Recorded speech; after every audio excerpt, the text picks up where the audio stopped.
Van créixer futbolísticament al camp del Júpiter i des de llavors no s'han desvinculat de la pilota. Els germans Toni i Miqui Carrillo van desenvolupar en les banquetes les virtuts que confessen ells mateixos no van poder tenir com a futbolistes. Ara, molts anys després dels seus inicis com a tècnics, tots dos s'enfronten per primera vegada en partit oficial amb dos projectes completament oposats. El del Terrassa de Miqui, amb la pressió de recuperar l'estatus d'equip de segona B, mentre que el Cerdanyola de Toni, gaudint de la seva primera experiència a tercera. Treballen al Port de Barcelona, però diuen que parlen massa de futbol. Hem fet un test de germans i aquest ha estat el resultat. Parleu sovint de futbol? Sovint no parlem sempre de futbol. Hauríem de parlar més de la família a vegades, que també en parlem, però la veritat és que som uns apassionats d'aquest esport i parlem cada dia de futbol. Sí, està clar. Parlem de futbol, a vegades més que una altra cosa, no? Sempre, tot el que sempre estem en contacte cada dia, doncs parlem de la nostra passió, que és el futbol.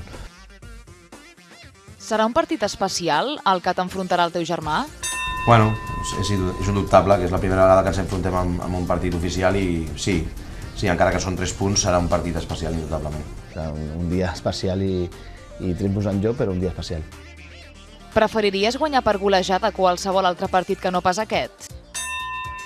Home, doncs jo vull guanyar sempre. Si li puc fer el menys man possible, doncs la veritat és que millor. Comença a rodar la pilota, és un partit més, jugar els jugadors, estem a la banda i intentar guanyar com sigui i si és 1-0 ja tenim prou. Preferiries perdre per golejada qualsevol altre partit que no pas aquest? Perdre per golejada mai, no? Espero que no arribi mai, no? I bueno, la veritat és que ja et dic, la idea és que no perdre mai per golejada. Però més que res per la conya de després, no? Perquè prefereixo perdre un golejada amb un entrenador que no tingui que veure cada dia. Els equips del meu germà són reconeixibles per... La intensitat de joc. La intensitat de joc. Us agradaria treballar plegats? Per mi és incompatible, per desgràcia és incompatible. No sé que fos una cosa a nivell professional i ens serveix per guanyar-nos la vida, llavors sí.